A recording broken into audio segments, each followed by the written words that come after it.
Walk into any Subway, and the smell hits you instantly. Warm, yeasty, slightly sweet, comforting, almost addictive. It's the unmistakable scent of freshly baked bread.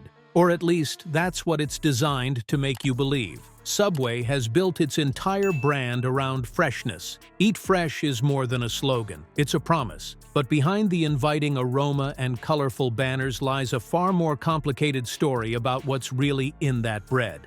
And once you dig into the ingredients, you might start looking at those footlongs a little differently. Let's start with the basics. Bread, in its most traditional form, is simple. Flour, water, yeast, salt, maybe sugar or oil depending on the style. That's it. 4 to 6 ingredients max. But Subway's bread? It contains closer to 20. That's not a typo. 20. And many of those ingredients have nothing to do with baking or nutrition. They're added for shelf life, texture, color, smell, and mass production efficiency. Which begs the question, how much of it is even real bread anymore? One of the most infamous ingredients in Subway's bread used to be azotocarbonamide. It's a chemical compound used to bleach flour and condition dough. But outside of baking, it also has another job. It's used in the production of yoga mats and shoe soles. In the plastics industry, it helps create foamy textures. In bread, it makes the dough fluffier and more elastic. It's legal in the US, but banned in Europe and many other countries due to concerns that, when heated, it breaks down into potentially harmful byproducts.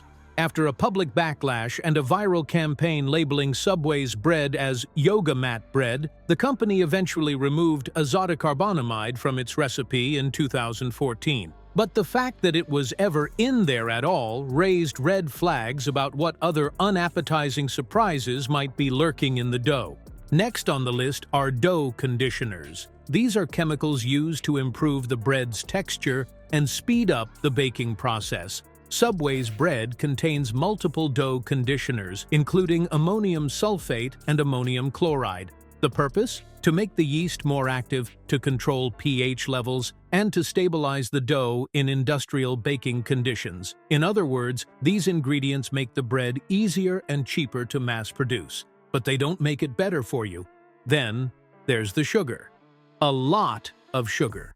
So much, in fact, that Ireland's Supreme Court ruled in 2020 that Subway's bread couldn't legally be considered bread under Irish tax law.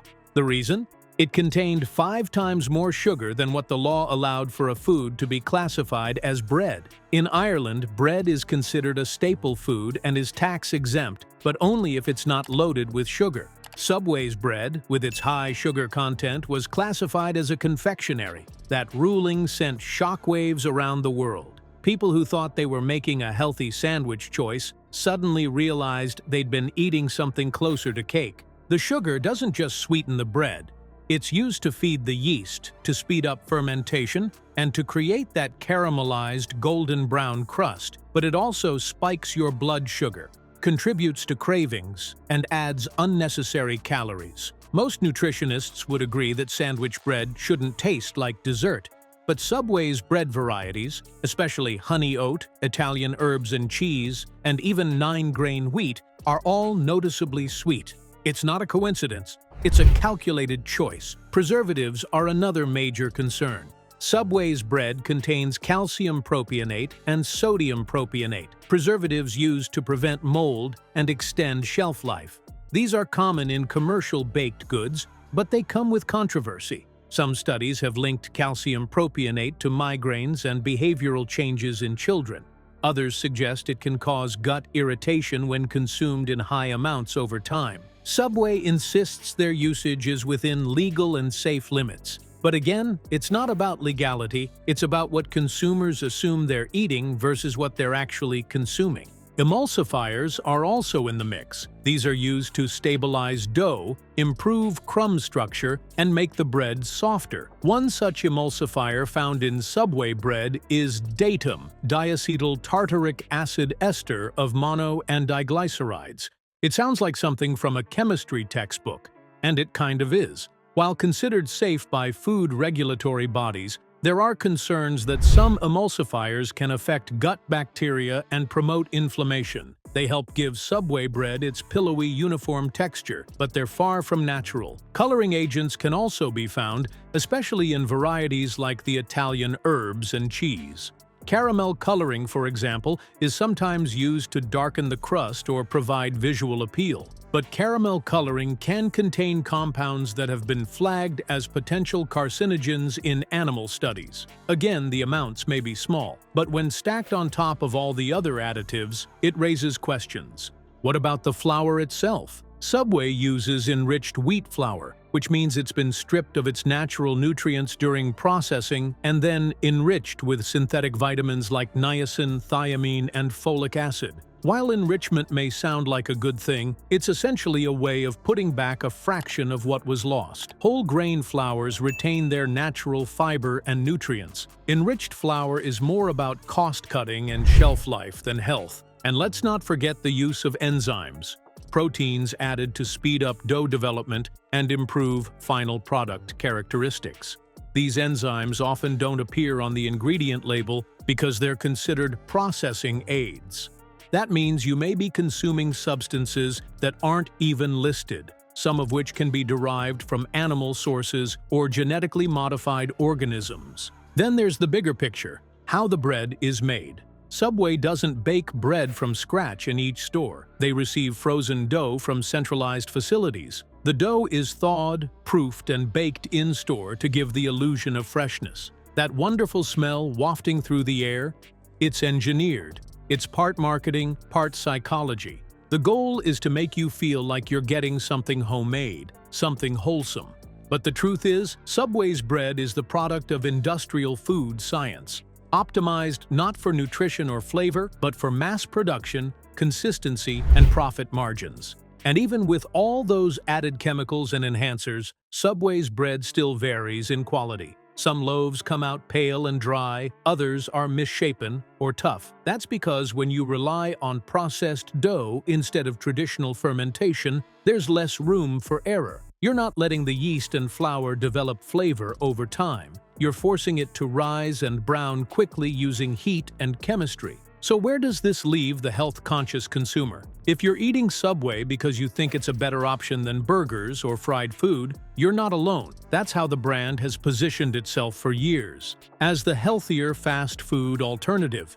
But the reality is more complicated. While a turkey sub with veggies might seem virtuous, the bread it's sitting on could be undoing much of the nutritional benefit. Subway has made changes in response to criticism. They've removed certain controversial ingredients. They offer some clean label options with fewer additives, but they still operate in the same ultra-processed space. And most consumers still don't know what they're biting into when they order a sandwich. Compare Subway bread to artisan or homemade bread, and the difference is night and day. Real sourdough bread, for example, is made with just flour, water, salt, and wild yeast. It ferments slowly, developing flavor and natural preservative qualities. It doesn't need conditioners, emulsifiers, or added sugar.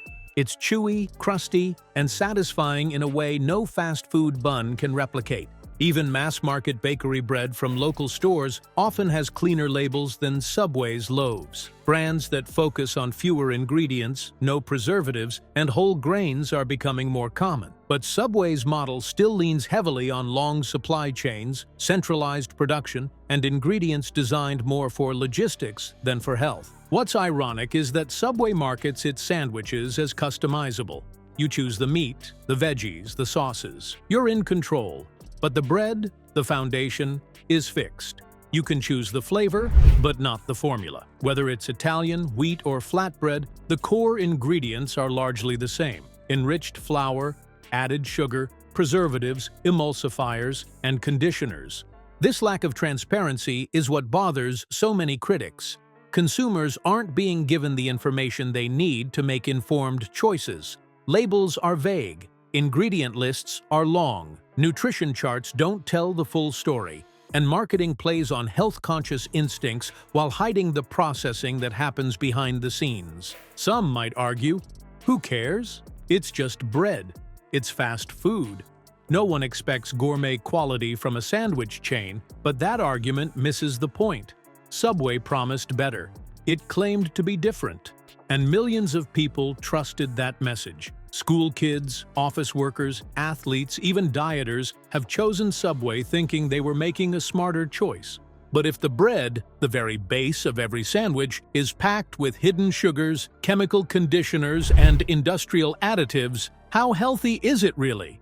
In an age where more and more consumers are reading labels, avoiding processed foods, and pushing for transparency, Subway's bread formula feels stuck in the past. It's a relic of a time when convenience trumped everything else. But the tides are changing, and companies that don't evolve may find themselves losing the very customers they once won over with promises of freshness.